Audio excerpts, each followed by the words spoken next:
Oi, o Sem Censura está começando agora. Hoje vamos falar da vacinação contra o vírus HPV. O vírus pode levar ao câncer de colo de útero e agora temos uma campanha voltada para as meninas dos 11 aos 13 anos a serem vacinadas. A ginecologista Cláudia Jacinto vai falar da importância dessa vacina e também dos sintomas do vírus HPV. Cerca de 685 mil pessoas, entre homens e mulheres, são infectados por algum tipo do vírus HPV a cada ano no Brasil. Você já reparou em algum momento se o seu pensamento anda no piloto automático?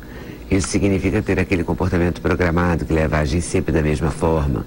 A consultora Patrícia Quartim ensina a desprogramar a mente desse condicionamento. O objetivo é ensinar as pessoas a descobrir novos rumos na vida, novas ações no dia a dia. Temos a presença de Maitê Proença, atriz, escritora, vivendo no teatro, uma velhinha bem resolvida que fala de qualquer assunto. A Maitê é autora, atriz, diretora do espetáculo À Beira do Abismo, Me Cresceram Asas, uma comédia que mistura humor e delicadeza na relação entre duas senhoras de mais de 80 anos. Uma dupla que dá uma lição de vida sobre o tempo, as emoções e sobre a solidariedade. E agora esse texto da peça está acabando de sair em livro, de modo que você pode ver a peça e ler o livro. A jornalista Virgínia Martin fala com o otimismo de um momento delicado, a separação. Esse é o tema do livro Divorciados, Curados e Bem-Humorados. Virgínia trata de vários aspectos de quem passou pelo divórcio, as emoções e os desafios que aparecem antes, durante e depois do fim de uma relação. E temos a música de Hildon. Hildon, cantor e compositor, está lançando um novo CD, Romances Urbanos. Ele trata das ilusões e decepções amorosas, aos amores, casos sem compromisso. Bem Hildon mesmo, um passeio romântico ao lado de antigos e novos parceiros como Arnaldo Antunes e a Cabaleiro, Jorge Versilo e o rapper Mano Brown. Para a realização desse programa, contamos com a participação de vocês, nossos debatedores fixos, por telefone, por fax, por e-mail ou pelo Twitter. Vou começar com a Cláudia falando do HPV. Só se vacinam as meninas? Por enquanto, mas assim, tem vacinação dos meninos no mundo, tem vacinação dos meninos na rede privada. Mas a vacina ainda, o custo na rede privada ainda é um custo muito alto. Mas já foi um avanço a gente conseguir isso, porque ela foi lançada aqui no Brasil em 2005 ou 2006. E agora que a gente conseguiu que o governo desse para aquelas que mais precisam. Porque as pacientes mais pobres, de um nível socioeconômico cultural mais baixo, são essas pacientes o grande nicho onde nós temos câncer anogenital, já que as vacinas previnem câncer de colo do útero, câncer de vagina, câncer de vulva, câncer de canal anal, câncer de pênis nos meninos. Então, mas o grande foco do governo é colo do útero, porque é um imenso problema de saúde pública aqui no nosso país. Sendo esse grande problema de saúde pública, o que aconteceu nesses anos todos, de 2006 até hoje? As nossas pacientes de consultório, de altíssimo nível socioeconômico e cultural, elas sendo vacinadas, e o que a gente veria, então, no futuro? Que impacto teria a vacinação brasileira? Teria um impacto de diminuição dentro de uns 10 anos, mais ou menos, de lesões pré-cancerosas do colo do útero. Mas eu não teria diminuição de câncer de colo do útero como desfecho final. Porque essas pacientes de alto nível socioeconômico e cultural, elas vão ao médico todo ano, elas fazem prevenção todo ano, a prevenção secundária, a primária é a vacina. Mas elas fazem a secundária, com Papa Nicolau ou exame de biologia molecular de HPV. E eu iria diminuir NIC, porque no consultório não é nicho de câncer de colo, é nicho de câncer de mama. É diferente. Há uma diferença muito grande no nosso país, que é paradoxal.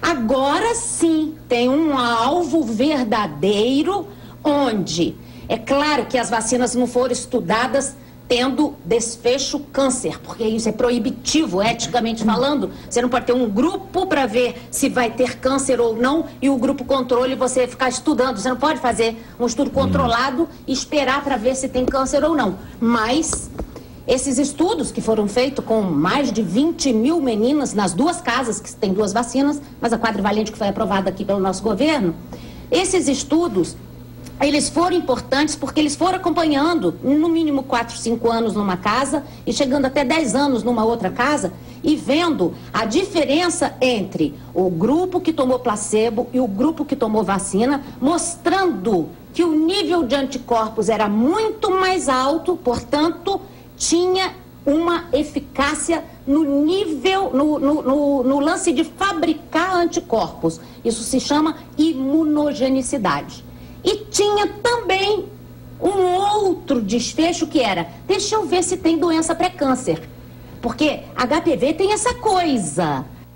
HPV é a virose, mas ele é diferente das outras virosezinhas. Ele é assim, olha, eu tenho que ver se tem a virose HPV, mas eu tenho que ver se tem a lesão pré-câncer. Porque eu não posso só querer saber se teve HPV, pouco me importa. Até porque é uma prevalência muito alta. Porque 80% da população mundial teve, tem ou terá contato com algum HPV um dia. Mas quase 90% vai clarear, vai ficar na boa, vai tudo se estabelecer naturalmente e ele vai se equilibrar com o organismo do hospedeiro.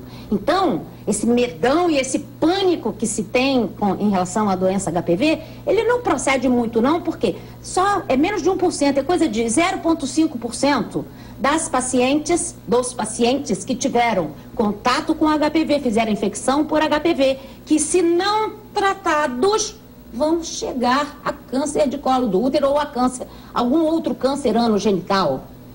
E desses pacientes, nós vamos ver assim, vários foram infectados, mas esses 80% dos pacientes têm ou vão ter contato com algum HPV um dia, vários foram infectados. Mas, na verdade, só 10% vão apresentar algum sinalzinho no Papa Nicolau, ou alguma verruguinha, ou alguma placa, ou alguma lesão. Enfim, não dá nem para a gente falar, porque é uma gama enorme de tipos de lesões subclínicas que o médico vê.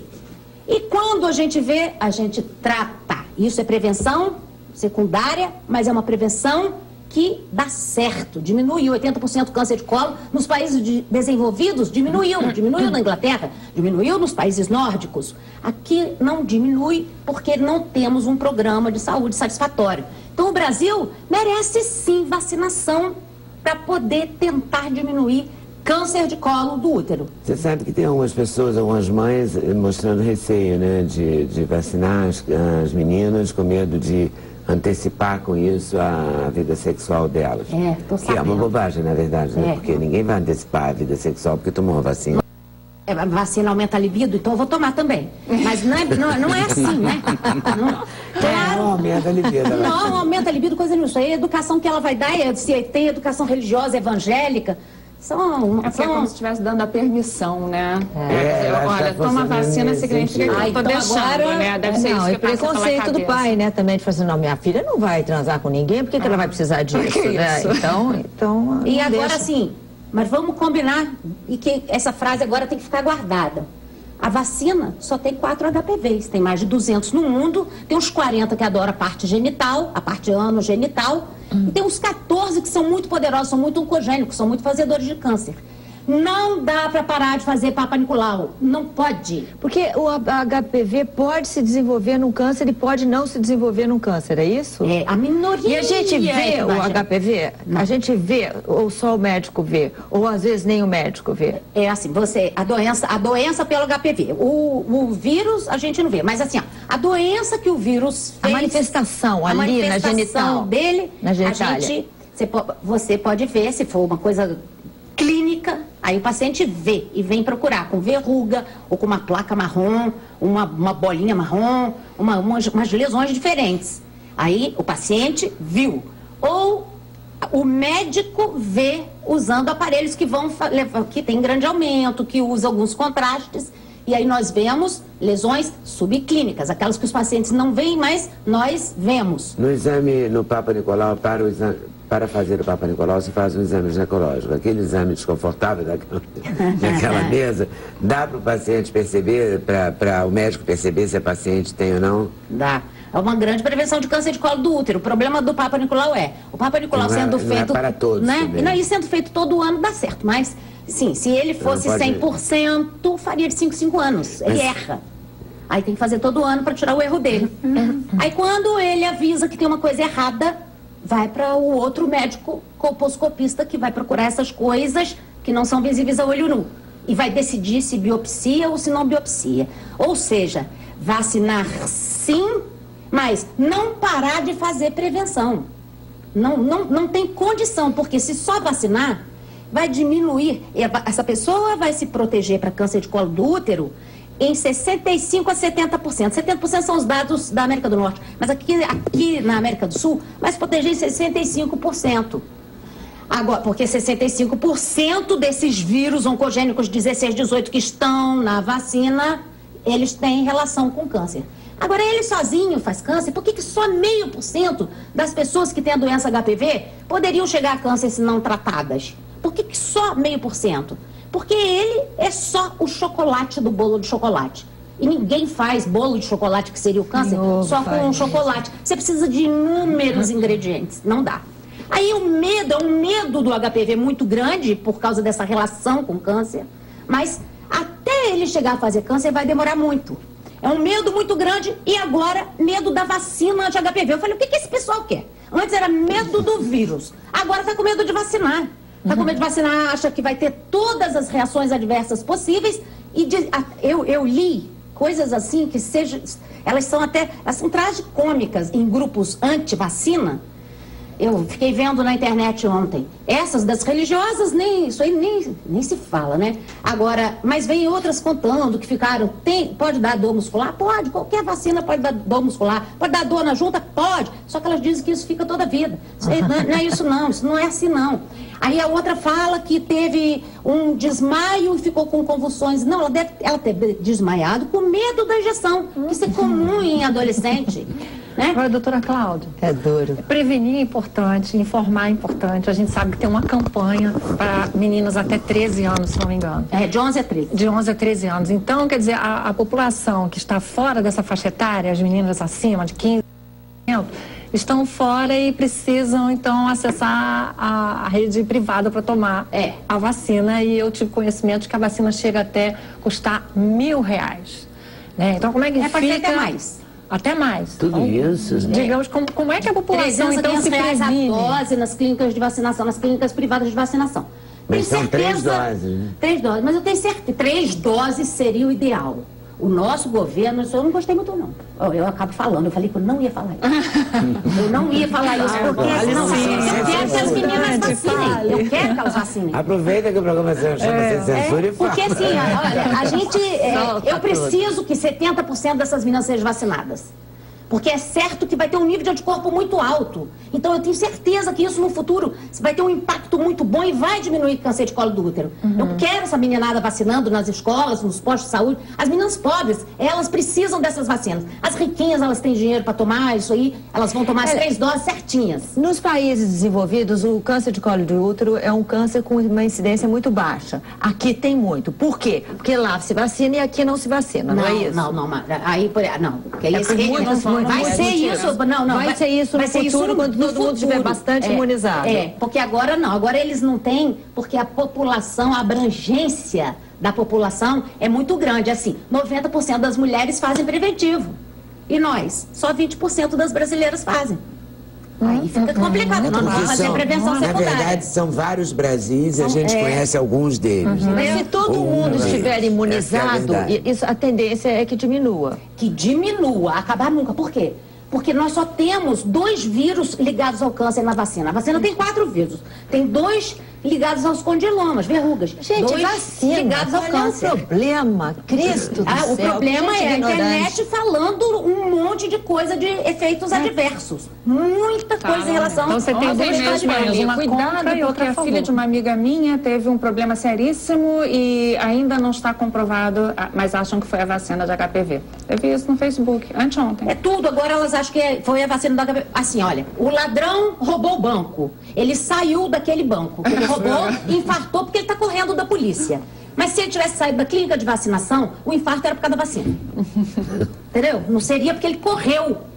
É isso que está acontecendo. E o povo tem que entender que não é assim. Essa vacina, ela é como se fosse a capa de um mamão, fabricada no laboratório, e teve alguém que teve a castimônia de dizer na internet que foi contaminado pelo HPV, por conta da vacina. Isso é impossível. Olha que é difícil a gente falar impossível em medicina, mas isso é impossível, porque não tem DNA de HPV dentro dessa vacina. Essa vacina é fabricada em laboratório, imita a capinha, o envelope do vírus HPV, é uma imitação. E aquilo vai enganar o sistema imunológico para produzir os anticorpos. Não tem DNA de HPV, não tem pedaço de HPV, então não se contaminou. Eu acho que ele deu uma saidinha aí com outra pessoa ali no caminho da vacinação, e aí é que ele se contaminou, porque não foi com a vacina. Mas os homens também têm HPV? Também. E os homens também devem vacinar. Na verdade, qual é o grande, assim... Eu estou apavorado com o preço, sabe, Cláudia? Porque eu acho que R$1.000 uma dose de vacina não é nem... Ah, não é uma dose, não. Aí já são as 3.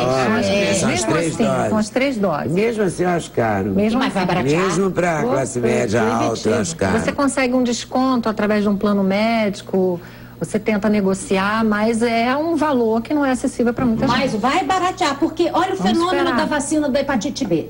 Quando eu fui vacinada para hepatite B, há 500 anos atrás, porque profissionais de saúde foram os primeiros a ser vacinados, eu paguei muito caro, mas muito caro mesmo. Depois que a rede pública lançou, logo barateou. Aí vai baratear. Eu sei que vai baratear. A vacina HPV, ela vai baratear. Para o governo, houve transferência de tecnologia, né? Ela só custa R$30.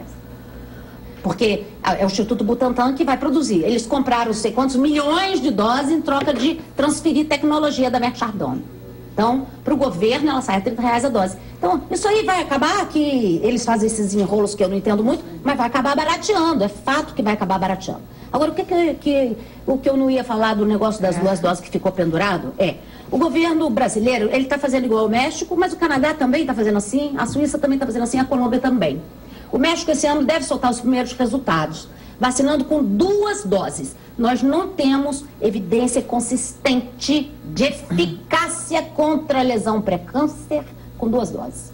Essas evidências consistentes são com 3 doses. Entretanto, essas 2 doses, há evidências consistentes de que aumentam demais os níveis de anticorpos. Então, implica que se eu estou com o nível de anticorpo lá em cima, eu muito provavelmente essa vacina vai dar certo com essas 2 doses, fazendo essa 3ª dose que eu já chamaria até de reforço, porque vai ser só 5 anos depois. Pois é, isso que eu queria tocar, né? Porque o que eu li é que uma toma a primeira dose, depois num período curto de tempo, que agora eu não vou saber. Aí 6 meses depois toma a segunda dose. E a terceira só 5 anos depois. Só 5 anos depois. Eu só tenho assim um pouquinho de medo, porque, olha, as menininhas elas têm que ir para as escolas, para os postos, com o documento, tem que levar o documento por cada idade, tem que levar o documento e a carteira de vacinação. Carimbar aquilo e guardar muito bem guardado, porque vai guardar 5 anos.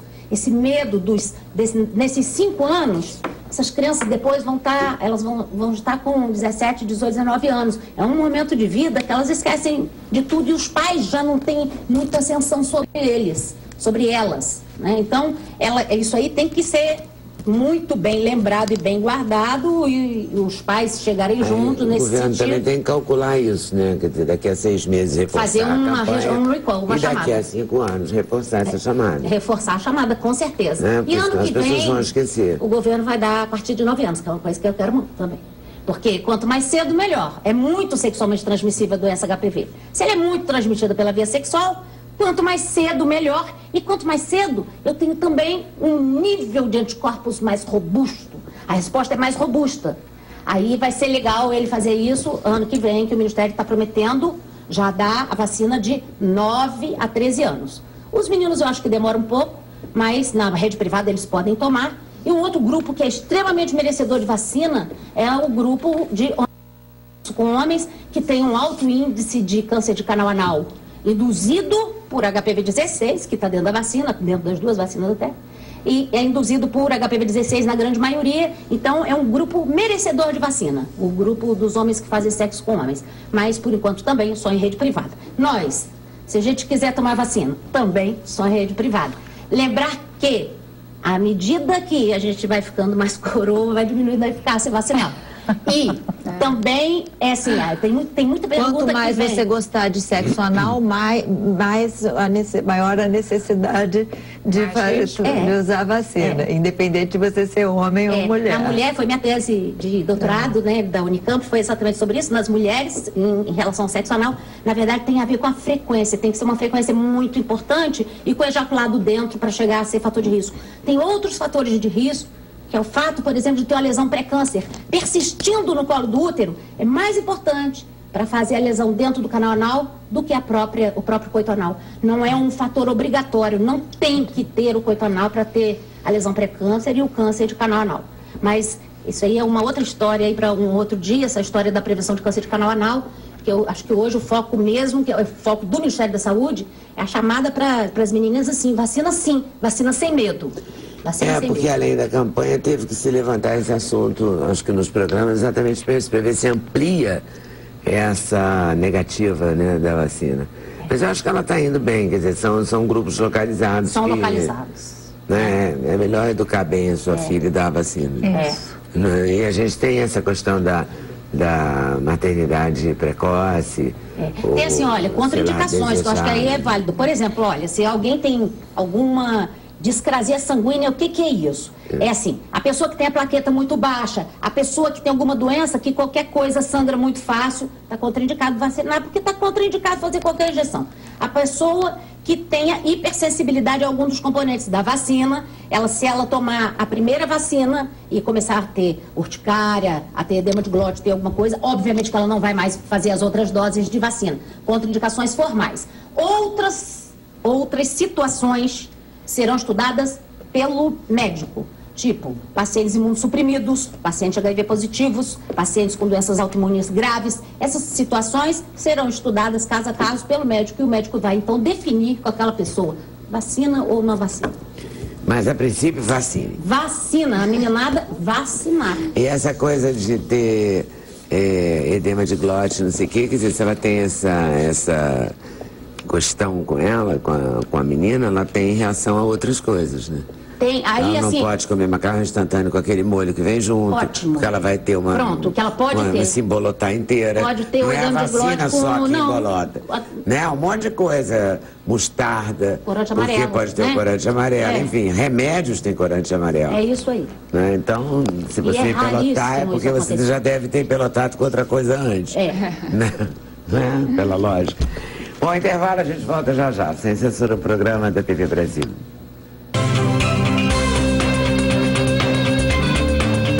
O endereço eletrônico do Sem Censura é www.tvbrasil.ebc.com.br/sem censura. Para participar do programa, o e-mail é semcensura@tvbrasil.org.br. No Twitter, acesse twitter.com/scensura. Telefone 0 operadora 21 2283 3000. Fax 0 operadora 21 2232 3271. E o intervalo foi animado. Não vou esconder de vocês. Foi um espetáculo, né, Maitê? Foi uma delícia. Aliás, falando em espetáculo, vamos falar? A Maitê, vamos falar de espetáculo. Vamos falar. Maitezinha transformou agora a peça num livro, porque ela tem outros livros, e até já veio aqui com eles. Esse aqui, me lembro, foi ótimo, adorei. Eu li, adorei. É um romance com uma pegada meio... É duro ser cabra no shopping. Duro ser cabra no shopping, continua vendendo muito, são textos curtos e cômicos e com toda uma coisa gráfica, divertida nele dentro, ele é muito... Desculpa, aquele que tem aquele negócio dos macacos e tal, aquela história? Não, dos macacos está no outro livro. Muito interessante. A história dos macacos eu já contei no Jô, eu ia no Jô uma época, cada vez que eu ia lá, ele pedia para eu contar a história dos macacos. Eu não falava de outra coisa, porque a história do macaco se estendia com perguntas ao auditório, virou uma saga. Você adorou a história do macaco? E agora que eu não sei a história do macaco? Não, eu não vou contar a história do macaco. Vai ter que ler esse livro todo. Vai ter que ler para ver a história do macaco. Maitê, então, mas agora... Maitê é tão divertida. Nossa, esse aqui vendeu 100 mil. Não, tá falando... Mais de 100 mil livros, olha só que bárbaro, adoro isso. Brasil se vende tão pouco livro, né? A edição é 3.000 livros. Uma edição padrão, né? E agora ela está lançando o texto da peça. Olha o texto da peça. A moça pode vender assim no corredor do teatro. Em vez de falar, olha o programa da peça. Fica lá, a pessoa entra e já vê no saguão. Acabou de ficar pronto o livro, porque as pessoas me perguntavam depois no final, mas você, aquela frase e aquele negócio, porque a peça ela tem uma reflexão dentro dela, né? Eu acho que a pessoa sai de casa hoje em dia, é tão complicado sair de casa, tem tantos motivos para você ficar em casa. É tão chato, tem trânsito e as pessoas falam alto e tem gente demais e são tantos os motivos para você não sair de casa. Você tirar alguém de casa, para ele ver uma porcaria de um negócio, que ela chega lá e volta igual para casa, né, porque não aconteceu nada na vida dela, eu acho uma irresponsabilidade. Então, nas minhas peças, acho que para você falar de qualquer assunto sério, a melhor maneira é através do humor. Porque senão as pessoas se fecham, ninguém mais aguenta. É tanta burrinhação que você não consegue falar de um assunto sério se você não introduzir alívios no meio daquilo. Tem que ter. Eu sei disso porque uma vez eu estava andando em direção à morte de alguém. Eu sabia que ia ter uma pessoa morta lá no final de um corredor. Eu fui andando em direção a um negócio que era terrível para mim. E foi muito difícil eu chegar até ali, porque eu sabia o que eu ia encontrar. No meio do caminho ficava me aparecendo assim um vestido de bolinhas amarelas. Dentro da minha cabeça surgiu um vestido que era um intervalo para eu conseguir dar mais um passo, sabe? Então a cabeça da gente, ela precisa dessas coisas. Era o seu alívio. Era o meu alívio. E é assim, é igual, eu acho assim, por exemplo, novela, morre alguém na novela, os atores ficam todos aos prantos, chorando ininterruptamente. Ninguém chora ininterruptamente. Você fala uma besteira no meio do caminho. Velório é o lugar onde mais se ri. As pessoas dão muita risada. Eu fiz uma peça sobre um velório, que era uma gargalhada, era um velório alegre, se chamava As Meninas. Porque as pessoas contam muita piada para aguentar aquilo, né? Então, a minha peça tem muita reflexão e tem muitos assuntos, essas coisas que a gente vai pensando ao longo da vida, mas tudo com doses, assim, bem grandes de humor o tempo inteiro, para ajudar o sujeito, o espectador na passagem, né? E aí, quando eu saio do teatro, que eu fico lá conversando com as pessoas, eu falo assim, mas e aquele trecho, dá pra você repetir pra mim aquele pedaço? E aquele outro pedaço? Então agora eu lancei da peça. Você sai de lá com o texto. Estratégia. Ficou pronto recentemente, ficou bem bonito. São duas idosas, é isso? São duas mulheres de mais de 80 anos. Meu personagem tem 86 e o da Clarice tem 80. Porque uma pessoa com essa idade, ela tem 15, tem 23, tem 37, tem 60, não é? Uma mulher de 80 tem todas as idades, ela passou por todos os momentos. Então eu achei que era uma boa perspectiva para se contar histórias. Alguém que tem mais maturidade, que olhou, que tem menos preconceito, porque viu de tudo, que pode falar das coisas sem também querer agradar, porque eu gosto muito de velho, por causa... Velho tem esse negócio, ele fala sem papas na língua. Gostou, não gostou, vai ouvir assim mesmo, então vai embora. Né? Então, é uma forma meio irreverente de tratar todos os assuntos, que resulta cômico também, né? Aquelas duas velhas, entre elas, falando o que elas bem entendem nessas alturas da vida, até porque elas não têm mais tempo para cerimônias. E um figurino hilário, né? Um figurino muito alegre também, a figurina da Beth Filipek, que é um gênio de pessoa, de mulher extraordinária. E eu gosto muito de trabalhar com ela, já é a terceira peça que eu...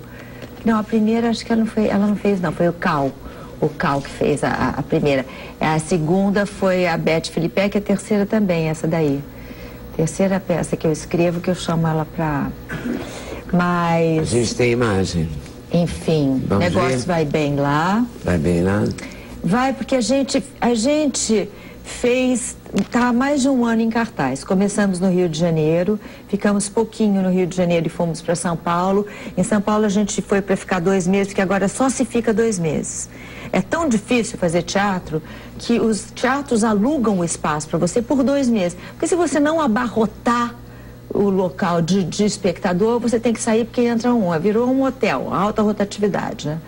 Então, mas nós ficamos 6 meses, porque a peça agradou tanto e tal, que a gente acabou ficando 6 meses em São Paulo. Depois viajamos pelo Brasil e agora voltamos para cá com uma temporada popular que a gente fez no Imperator, outra no Carlos Gomes, e agora a gente está no Fashion Mall.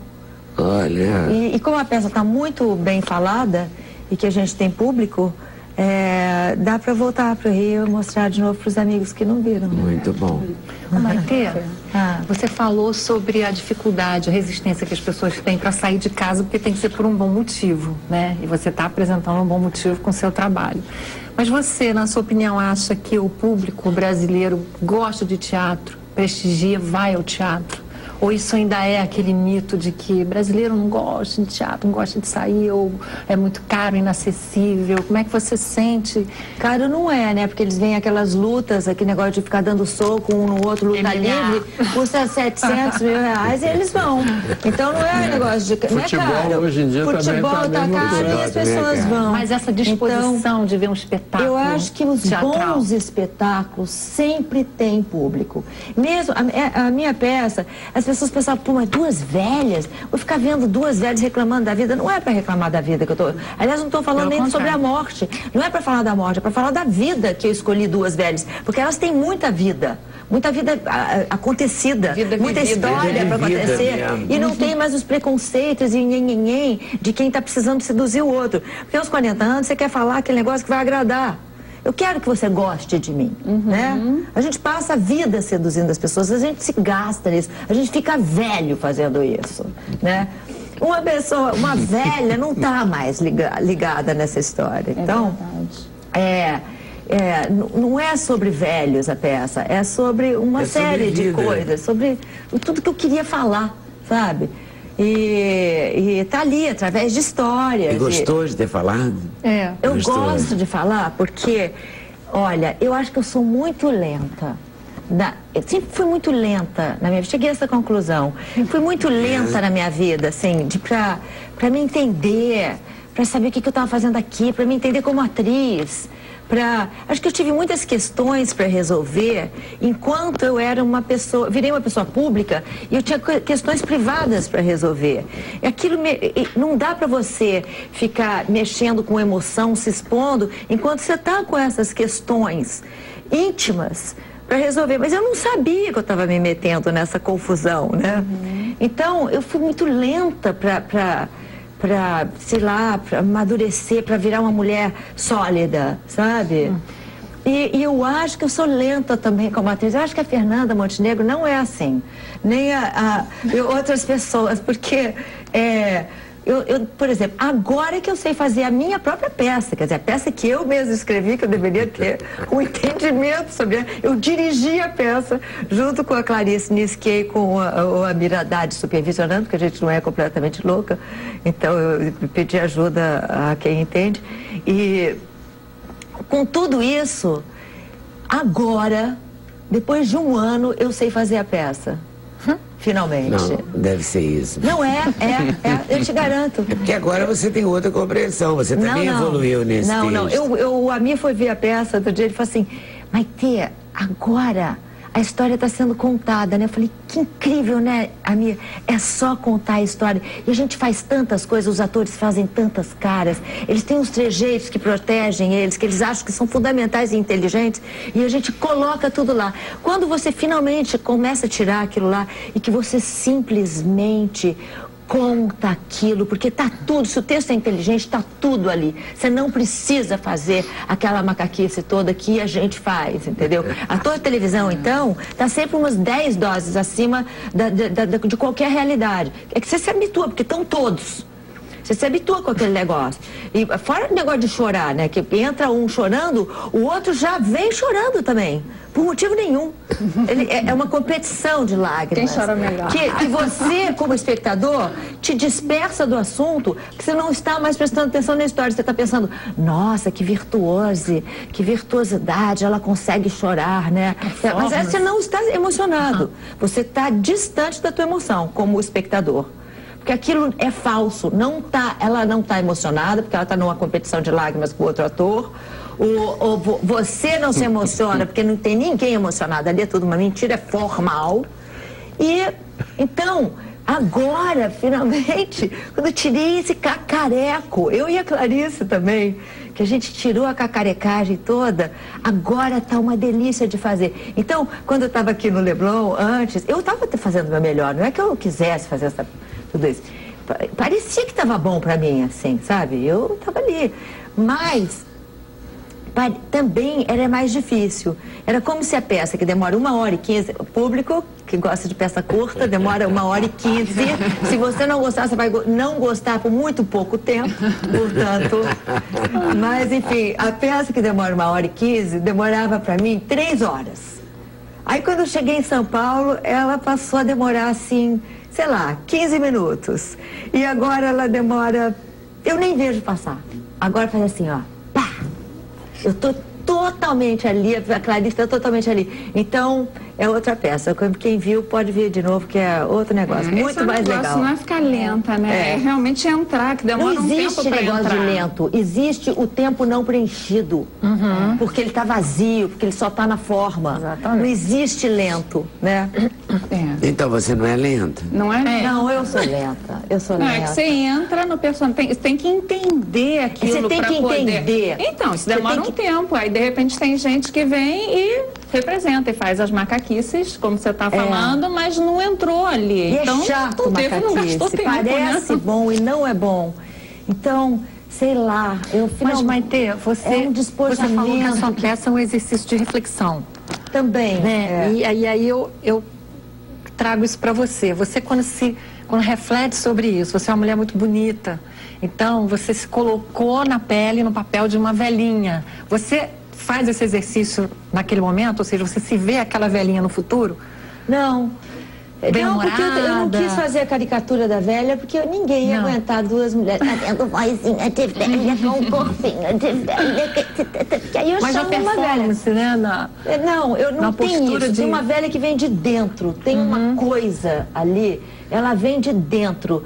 E ela, quando eu fico insegura, aí baixa uma velhinha em mim que eu tento me livrar dela, que é o cacareco, é o tal do cacareco. Certo. Que ator adora uma composição. Se você puder fazer um sotaque, aquele negócio, botar um nariz, fazer qualquer coisa que é uma composição, ator gosta, né? Porque parece que você é melhor. É um melhor ator se você sabe fazer uma corcunda, né? Porra, sinceramente, eu não posso mais com isso. Eu não aguento mais hipocrisia humana, você entendeu? escreveu essa peça porque você estava louca para dizer essas coisas. Não, eu, aliás, Agora você relendo, você fala, é isso mesmo que eu queria. Momento sincerão, pronto, da minha vida. Sincerão, falando com risada, porque, sabe, eu acho que é a maneira melhor de fazer as coisas. E é tão difícil também a gente conseguir uma peça que seja de fato legal, que seja boa, que fale de um assunto que te interesse, que você ache relevante neste momento, entendeu? E que não tenha 17 atores em cena que a gente possa pagar, porque também falta dinheiro para essas aventuras, né? Então, eu agora escrevo minhas peças. Eu resolvi assim. E se eu tiver que reclamar com alguma coisa, como era nesse caso eu também dirigir, você está pode reclamar com você mesmo. Quando tiver alguma coisa ruim, a culpa é toda minha. Pronto. Entendeu? Vamos se ver não gostar, você pode ir lá e jogar ovos. Também. A gente vai mostrar um trechinho agora. Isso era da peça no início, no Leblon, quando a gente ainda estava fazendo macaquice. No baile das dadivosas tem de tudo. É bom demais. Tem funk, calypso, Ivete Sangalo, latino, machinho de carnaval. Adoro.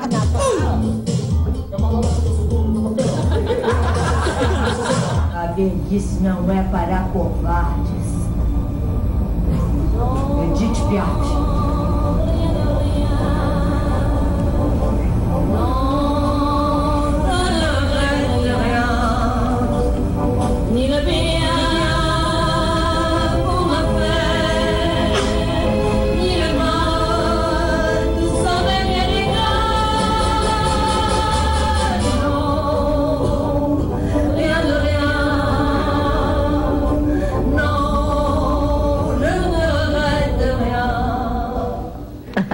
Ela fica com vergonha, todo ator fica com vergonha de se ver na televisão, no palco do teatro.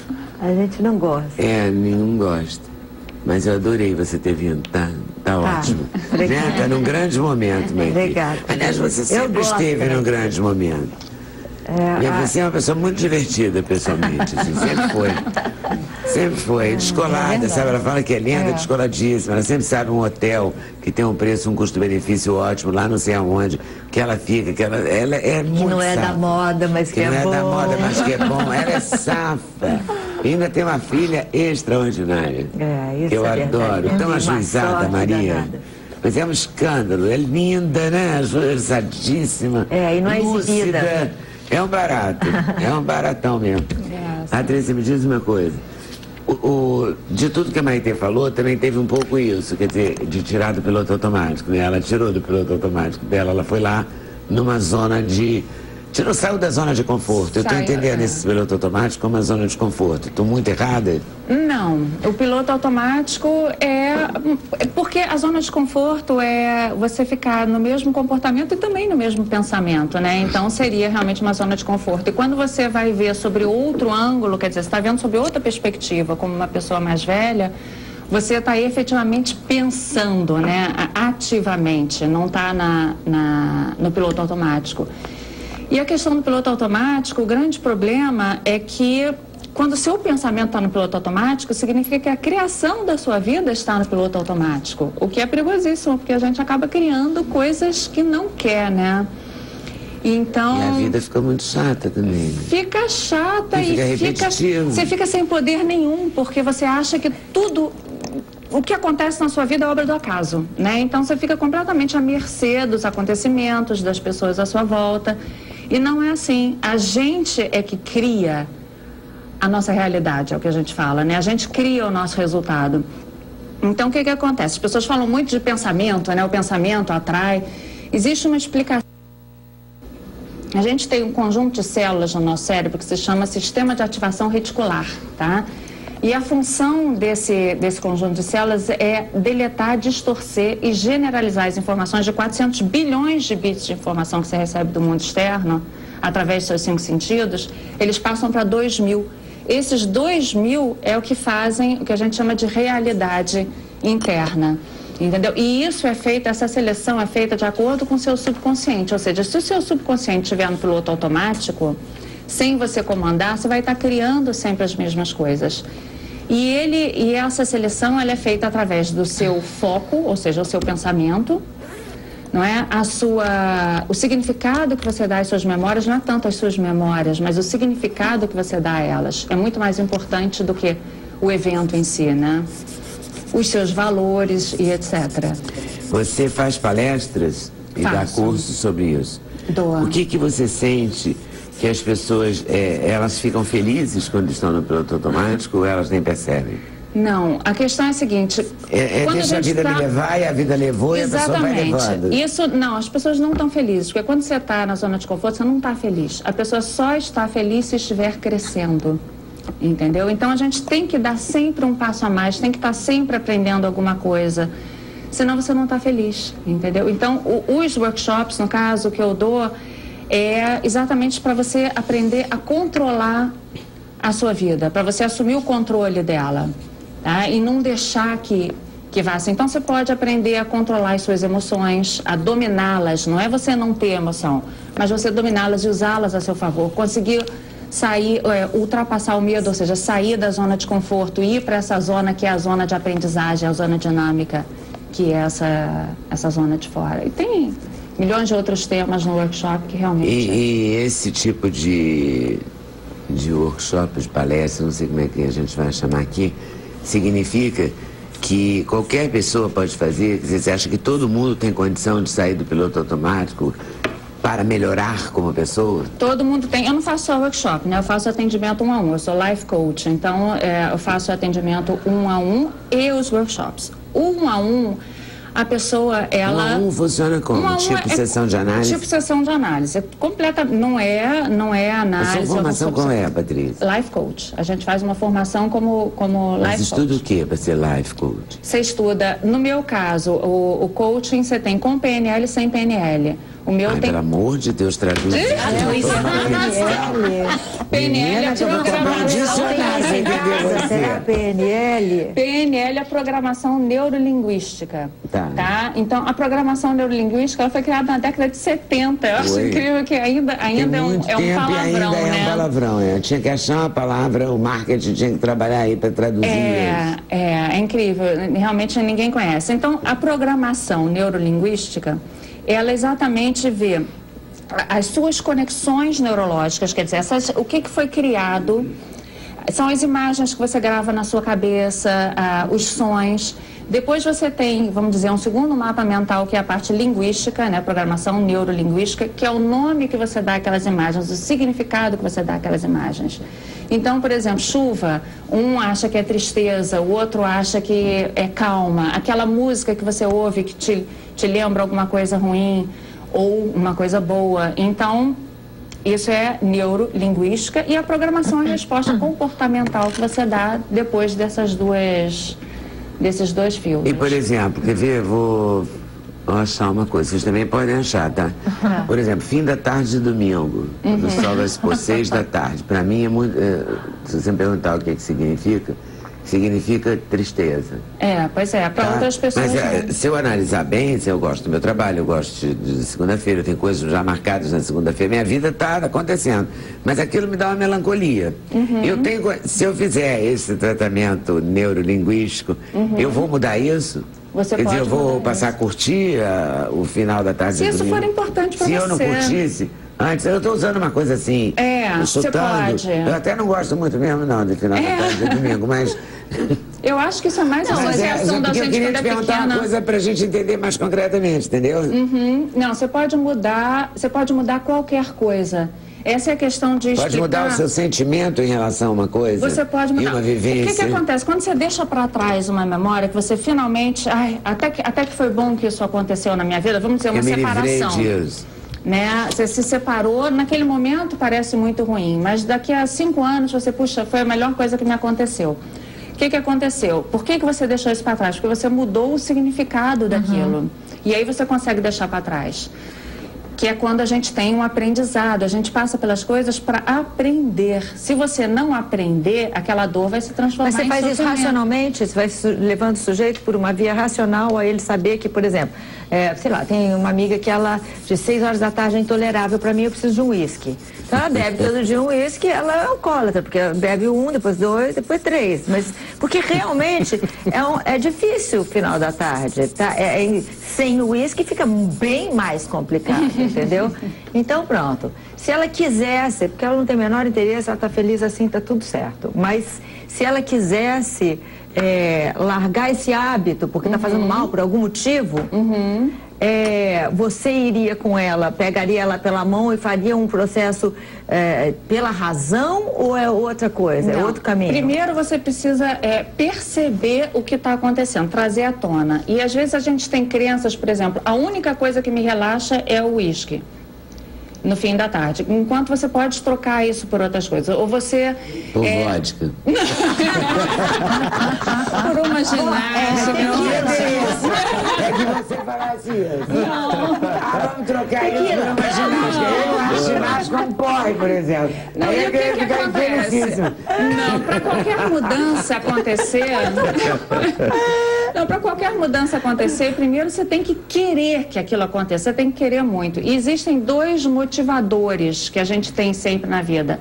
Você associar dor a alguma coisa ou prazer. Você vai sempre ou em busca de prazer ou mas o negócio é ela não achar o fim de tarde ruim. Não, se ela achar o final de tarde uma coisa assim, mais arranjar, sei lá, alguma... Mas final de tarde é lindo.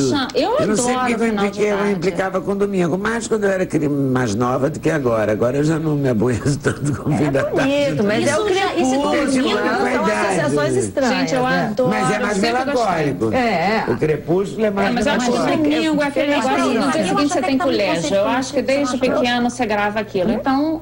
Existem vários trabalhos. Você tem que trabalhar essa crença de que quando você era pequena você pensava que aí você vai lembrar de várias vezes em que o fim da tarde foi muito bom. Foi infeliz. Sabe? Também, né? Não, peraí. Não, você lembra que você implica com o fim da tarde? Que você tem uma memória ruim do fim da tarde. Aí você tem que reverter a memória ruim que você tem no fim da tarde. Você tem que lembrar, porque certamente o seu trabalho seria esse, exatamente, né? Ajudar a reverter. Tem muito mais coisas e inclusive não tem. Quanto tempo um negócio desse? Mas, Patrícia, às vezes tem trabalhos como a terapia da linha do tempo, que você faz, é tudo muito trabalho de imaginação, tá? Porque o que a sua mente imagina ou o que você realmente faz e vê, para sua mente é a mesma coisa. O que é real, imaginário é a mesma coisa. Eu acredito muito na... Eu vou discutir isso aí contigo mais um pouquinho daqui a pouco, mas eu tenho que caminhar um pouquinho agora, tá? Tá. Diga. Eu ia falar com ela que eu acredito muito na substituição, né? Quando você tem um fato que te traz dor, né? Prazer, claro que não, mas traz dor, então você quer substituir aquilo.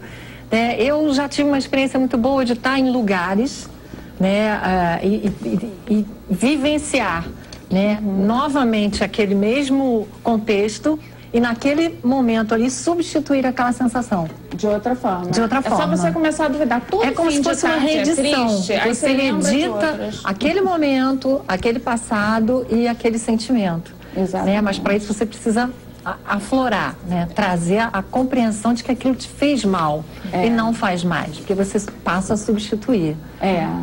Exatamente. Então é uma programação, não deixa de ser uma programação para que você tenha essa capacidade de sair dessa zona de conforto, né? Porque às vezes você até se acomoda àquela dor, se acomoda aquela dose de uísque, né? Você se acomoda achando que aquilo é a única solução. Você tem que começar a desconfiar daquilo que buscar outro caminho, né? Como real. No caso dos divorciados, curados, bem-humorados também, né? Porque tem que buscar outro caminho. Precisa de reedição. Depois de um tempo também, todo mundo, ou quase todo mundo, fica curado, né? Ou não? Sim. É claro que tem aquelas que não ficam curadas. Todos nós temos as nossas doenças, né? Mas assim, no caso do divórcio, da separação, do casamento acabado, tem gente que não se cura. Eu sou a favor da esperança, então algumas pessoas não se curam nunca, né? Mas são raras, né? São bem patológicas. Mas existem pessoas que não se curam, que não conseguem perder, né? Eu acho que, na verdade, eu tenho até uma crônica no livro que fala sobre isso. Para muitos a cura, para outros não. Aqueles que não querem ou não se dão conta de que estão doentes. Então, no meu livro eu falo muito sobre essa capacidade de você expressar a sua dor, de você não ter vergonha de falar das suas dores. Mas porque tem a gente vive numa... Maitê, eu acho que é assim, meio a síndrome do gozo da doença, né? Gosta de ficar naquele sofrimento. A gente vive numa sociedade... compõe as músicas. Amor que não dá certo, né? Senão não teríamos um monte de dor de cotovelo lindíssimas que temos, né? Eu acho que antigamente os compositores sofriam mais, né? Ou prestavam mais atenção na história dos outros. Eu acho que eu sou do tipo antigo, sabe? Eu sou romântico ainda, sabe? Eu gosto daqueles dramalhões, adoro. Mas para fazer qualquer tipo de arte, só amor que não deu certo. Amor que dá certo, você não vai escrever, você vai lá viver. É a alma sofredora. Nem novela dá certo com amor que dá certo. Amor que dá certo arrasta. Eu acho que as músicas que duram, né? São as músicas que têm uma história, tem um sofrimento, tem uma... Porque essa coisa de se divorciar, curar, bem-humorado e tal, é muito difícil no começo, mas depois, se você tiver um mínimo de senso crítico e tal, não souber debochar um pouquinho de você mesmo, você vê que... Depende de como foi a forma da separação, o motivo. E como é que você se apegou a isso. Algumas mulheres conseguem, e homens conseguem sair bem melhores da situação, né? Eu tenho um caso, assim, diferente. Né? Eu 29 anos de casado, né? 2 filhas. Aí 2 anos atrás a gente separou, mas a gente não parou de se falar. Todo dia a gente se fala, 2, 3 vezes. Né? E Aí ela teve uma situação engraçada, que ela foi ver um filme, que eu gosto muito do Woody Allen, né? E ela também. Aí foi ver um filme com a minha sobrinha, com mais a mãe dela e tal. Aí ninguém gostou do filme. Aí ela me ligou, falou, pô, cara, tem que ver o filme contigo. Aí fomos ver o filme lá na Gávea, depois fomos pro japonês para poder ficar falando do filme, né? Coisa da parceria e tal. Agora nós estamos namorando. Tava com a vinheta. Tava com a vinheta disso, é mole. Estamos namorando. Muito bom. Tudo por causa do Woody Allen? É o Woody Allen, foi. Você faz em crônica seu livro sobre as situações da separação? Não. O livro eu termino cada capítulo com uma crônica. Né? Eu sou jornalista, então as palavras me dominam, eu amo escrever, amo fazer tudo relacionado à produção, né, textual, produção de conteúdo. E, na verdade, esse é um livro que eu nunca quis escrever, que acho que, na verdade, ninguém quer se divorciar, quer se separar, tendo uma família, com filhos, etc. Mas eu acho legal que esse livro foi sendo escrito ao longo de muitos anos em mim, mesmo depois que eu pedi o divórcio. Foi eu que pedi o divórcio. E, na realidade, eu acho que não foi uma situação, assim, amarga, né? Eu nunca me permiti ser amarga, ser uma pessoa infeliz, reclamona, eu não gosto disso. E eu passei, então, a olhar a minha situação, como a Maitê falou, eu ri das minhas lamúrias.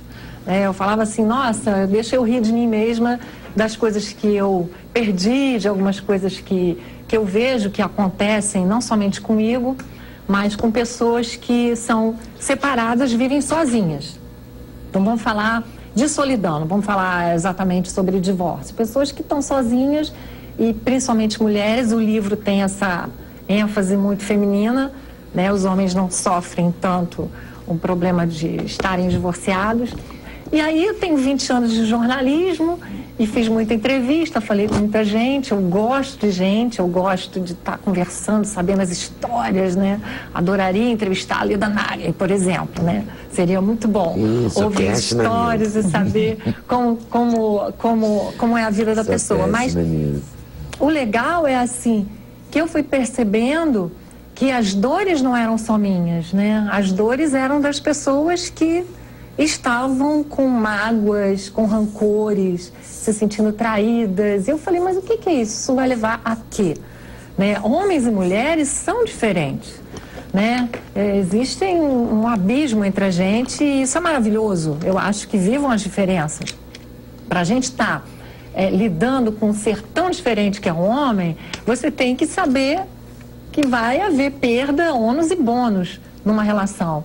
Então eu comecei a pensar, gente, eu tenho que extravasar isso porque eu não sou artista, eu não sou vendedora de livros, eu sou promotora da esperança. Sabe, eu acho que a esperança, o amor existe. Eu não vou dizer religião, né? Eu acho que filosoficamente eu diria que eu sou protestante à espera de uma nova reforma protestante, que é preciso. Mas eu sou hoje uma seguidora de Deus, né? Mas de que igreja? Eu sou da Igreja Batista e eu acho que é fundamental a gente poder, sabe, conviver com todos de uma forma, né, democrática. Acho que Jesus veio para todos, a gente tem o coração aberto para todos, então eu acho que as dores pertencem a todos. Então eu comecei a perceber o grito das mulheres que viviam reclamando, todo divorciado, sente, reclama, né? reclama de homem, dor de reclama amor da vida. É geral. Reclama que não tem sexo, que não tem companheiro, que os filhos ficam largados. Aí quando tem, reclama. Porque, o tempo todo está reclamando. Agora, a relação com o de mulher... Agora eu vou passar aqui pro romance do Hildo, porque senão não vai dar tempo. Engraçado. Eu vou tocar até as dores do mundo daqui a pouco. Vai, então toca. No fim da estrada tem uma cidade, Hildo Zé Cavaleiro. Zé Cavaleiro, tempinho, tempão com o Arnaldo Antunes. Você deu uma... Cara, eu tenho uma coisa da zona de conforto, né? Quando você faz uma parceria, você foge um pouco da tua... Mano Brown. Mano Brown eu tive... Mais gostoso pensar dois, né? O Mano Brown, eu descobri que ele era meu fã, a gente se encontrou em São Paulo, ele foi no meu show, me convidou para ir no Capão Redondo, que é o lugar lá da comunidade lá dos Racionais. E tu foi? Eu fui muito bem recebido, fiz um show lá. E aí começamos a falar um dia, eu estava falando, chegou o Dexter, que também é outro rapper, falando sobre os bailes antigos, né, do baile black antigo, que tinha aqui no Rio, que tinha em São Paulo. E o Mano Brown tem um jeito de falar, né? Pô, porque no baile black, o baile black. Eu falei, cara, pô, isso aí da música. Aí peguei o violão e fiz um refrão em cima da tonalidade que ele estava, sabe, falando. E fizemos uma música falando sobre os bailes e tal, sobre os bailes blacks e tal. Eu vou voltar aqui porque é o seguinte, a Cristina está aqui no meu ouvido falando que eu tenho que pedir intervalo. Peça. Vou pedir. Resistente. Então tá, intervalo, a gente volta Agora já. corrido. Sem Censura, um programa da TV Brasil.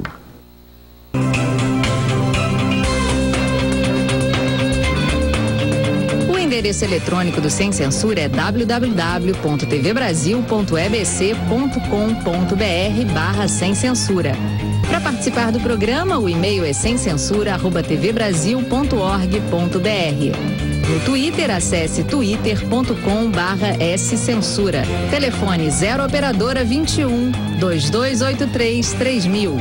Fax 0 operadora 21 2232 3271. Chama-se Romances Urbanos, o novo CD de Hildon, com todos esses parceiros inusitados, porém ótimos. Cara, eu sempre fui assim, eu gosto de compor sozinho, né? Cometer meus crimes sozinho, mas essa parada do parceiro, ele te leva para outros lugares, né? Aquela coisa que ela estava falando, que eu achei muito maneiro. Então, por exemplo, sou parceiro do Caetano, uma música. Fui parceiro do Tim em várias. Tim Maia, inclusive, foi o cara que no início me deu muita força. No segundo disco dele eu já era parceiro dele. E a gente fez várias músicas que ele gravou. Muitas a gente esqueceu, né? Óbvio. Por todas as razões do THC. mundo. Que delícia, Falando em sigla, THC na área. Então acho que a gente perdeu muita música nisso aí. Ainda bem que ficou muita coisa boa. Ficou muita coisa. I Don't Know What to Do It Myself, que é uma música maneira, que eu às vezes toco no show. A gente tem A Fim de Voltar, que é uma música...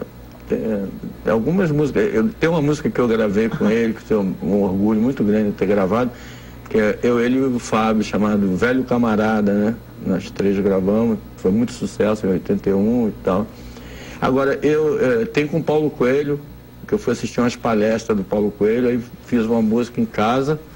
Ele tinha recém-chegado, ele estava fazendo o livro independente. O livro ainda era Caminho de Santiago, o nome do livro. Depois mudou, né, para Diário de um Mago. Aí eu fiz uma música, estava em casa e o Paulo é meio hipocondríaco, assim, de doença, sabe? Ih, cara, tô com febre, tô mal, sabe? Aquelas coisas assim, já fiquei achando que pegou uma tuberculose, uma pneumonia, qualquer febrezinha. E aí eu fiquei aquela coisa da viagem de Santiago, de Compostela. Eu fiquei vendo, e antes de dormir, ele contando, do jeito que ele contava e tal, aí fiz uma música, gravei, aí liguei para ele, falei, Paulo, eu fiz uma música, cara, sobre aquela palestra que você deu ontem, cara, e uma música espanhola, que não tem nem muito a ver comigo, né? E aí ele falou, toca aí. Aí eu toquei no violão, aí ele falou, Cristina, por favor, grava aí. Ele estava meio acamado, 40 graus de febre. Coitado, ele estava mesmo. Aí eu sei que é o seguinte, meio-dia, chegou um cara lá no meu prédio, com a letra, e eu olhei a letra assim, cara, e tudo encaixando, sabe? Tudo que eu queria, teve coisa que eu queria falar para ele, e ele... Que a febre não que deixou, eu mas não ele falei, sacou. eu não falei e ele fez, tipo assim, umas rimas com eira, com beira, né? Umas coisas para cantar, e ele fez essas partes. E assim, então, por exemplo, tem parceria, essas parcerias que aconteceram, você falou, coincidência, né? O Sérgio Natureza é um grande compositor, letrista, ele é goiano, então ele tem uma coisa assim de natureza mesmo, sabe? Por isso que o apelido dele, inclusive, é Sérgio Natureza, ele foi parceiro ele. Sérgio Sampaio e tal. E eu não perdi o telefone do Sérgio, estava com a música pronta. e não consegui achar o telefone dele, nada, nem e-mail, nem nada. Cara, eu falei, eu tenho que gravar, acabar o disco, já estava 1 ano gravando o disco. Aí eu, falei, vou dar uma relaxada.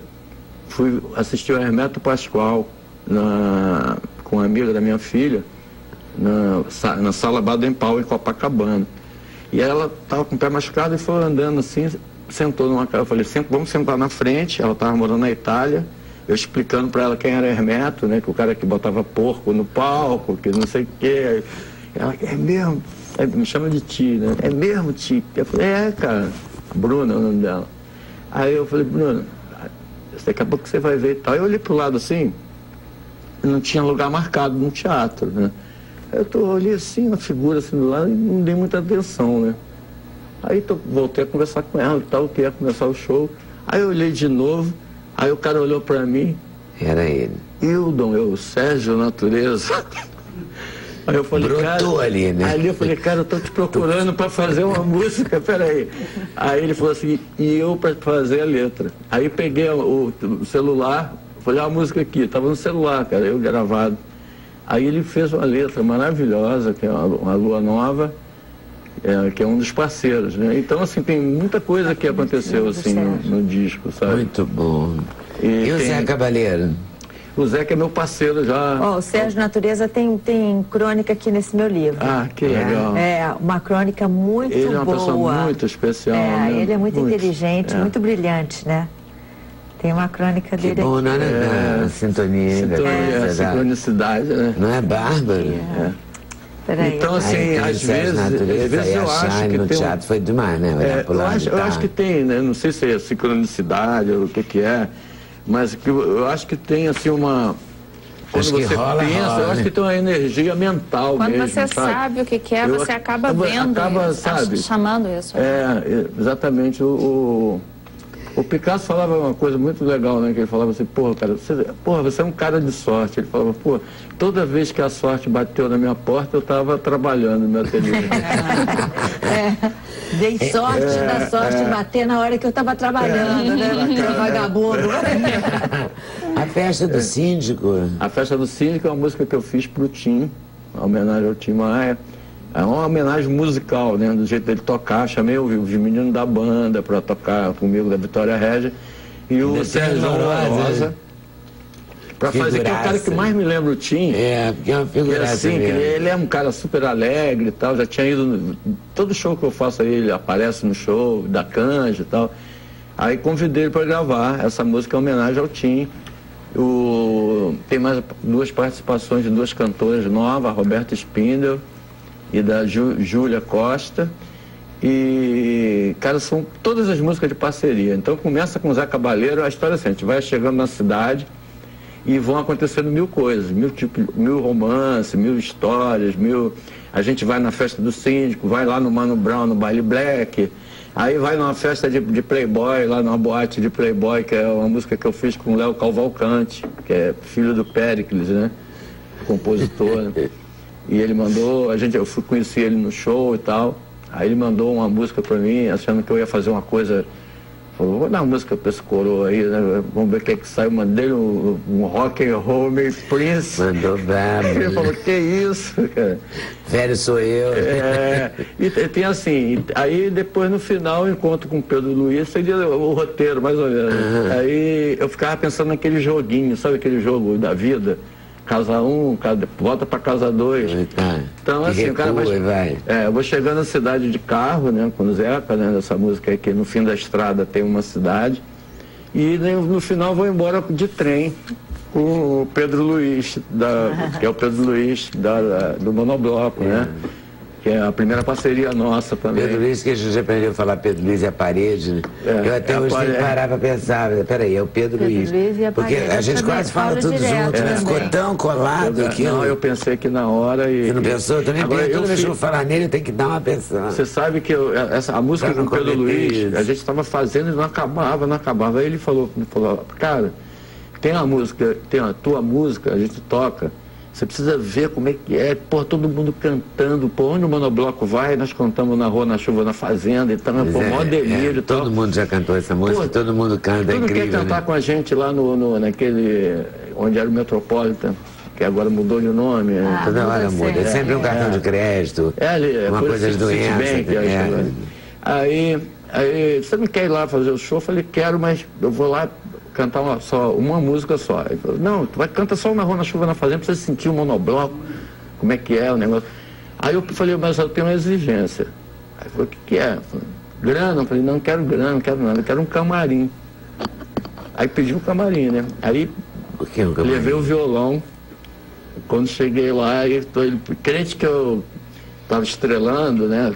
Toalhas. 12 toalhas brancas, 32. Aí eu falei, cara, eu trouxe o violão pra gente terminar a música, cara, que eu preciso terminar a música.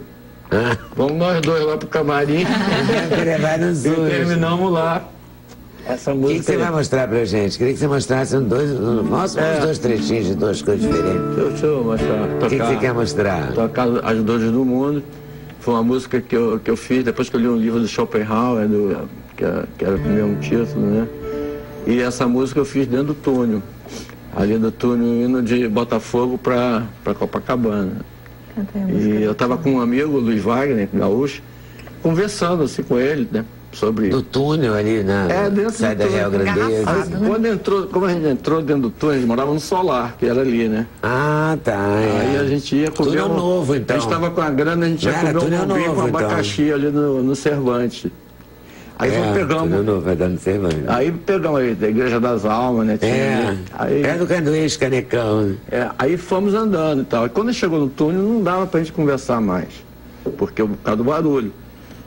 Aí eu comecei, a música veio na minha cabeça, já assim, letra, música, tudo. Então assim... O teu olhar caiu no meu, a tua boca na minha se perdeu. Foi tão bonito, foi tão lindo, eu nem me lembro o que veio depois. A tua voz dizendo amor, amor, amor. Foi tão bonito que o tempo até parou. De duas vidas uma se fez, eu me senti nascendo outra vez. E eu vou esquecer de tudo, das dores do mundo. Não quero saber quem fui, mas sim o que sou. E vou esquecer de tudo, das dores do mundo. Só quero saber do seu, do nosso amor. E eu vou.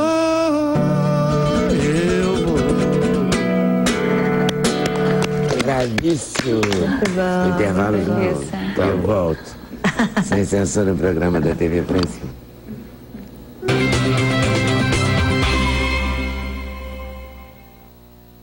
Olha só, esse bloco vai ser curto, né? A gente quer fazer tudo ao mesmo tempo, é um problema. A gente conversou com a Patrícia sobre sair da zona de conforto, comprar um novo e se modificar. Que é possível sempre. É só isso que as pessoas têm que ter em mente, porque às vezes elas não querem mudar só porque acham que não é possível, tá? Você aceita que vai ser daquele jeito para sempre e não é assim. A gente tem que começar a duvidar disso. Não precisa ser assim de jeito nenhum. A gente falou de Divorciados, Curados e Bem-Humorados com a Virgínia, que é um livro basicamente voltado para o universo feminino. Isso. Né? De separações. É possível ser feliz, amar os homens, admirá-los, ir para uma nova relação e ter mais lucidez, e que depois do divórcio a gente se torna pessoas melhores e não piores. Bom, depende também. É possível. Leia o livro, Vamos você lembrar não do Nelson saber. Rodrigues, né? Quando perguntam para ele que esse recado você dá para os jovens, envelheçam, eu me lembrei da vacina. Vacine. Que recado a gente dá para essa meninada? É esse, né? Vacine. Vacina. E para não ficar com medo da vacina, porque os efeitos adversos existem em quaisquer vacinas, assim como existe até numa tomadinha de pirona, novalgina. Não pode acontecer um efeito adverso? À beira do abismo me cresceram asas. Tem uma moça no Twitter que mandou 6 tweets perguntando se vai voltar para São Paulo. Eu não sei se vai voltar para São Paulo, mas tem 12 capitais pela frente aí? Tem capitais pela frente no segundo semestre. Não sei se vai voltar para São Paulo. Mas no momento, até dia 8 de junho, está em cartaz no Rio. Até o dia 8 de junho está no Rio de Janeiro. No Fashion Mall. Por enquanto. E depois... Tudo pode mudar, você sabe, claro. né, Leda? E se nada mudar, ou mudar se a data... Se nada mudar, nós ficaremos no Fashion Mall. Então se liga aí, porque também tem 12 capitais aí que são Cuiabá, Palmas, Manaus, Belém, Teresina, João Pessoa, Recife, Maceió, Aracaju, Salvador e Campo Grande. Sério? Tudo isso? Eu não sabia. Animadíssima. Deixa eu falar uma coisa. Eu tem uma mulher que tem um, como é que chama? Instagram falso meu, e ela tem mais seguidores do que eu mesma tenho. Então eu queria dizer, o meu verdadeiro é novo. Eu acabei de inaugurar para ver se eu consigo migrar, fazer com que as pessoas... Porque ela fala barbaridades, ela fala de pessoas, fala... Vamos seguir o Instagram verdadeiro de Maitê. O Instagram verdadeiro é @eumaiteproença, Maitê Proenca, né? Eu Maitê Proenca, só tem esse. Esse sou eu falando com as pessoas. Vou seguir. Se você quiser também, pode seguir o Instagram do programa Sem Censura.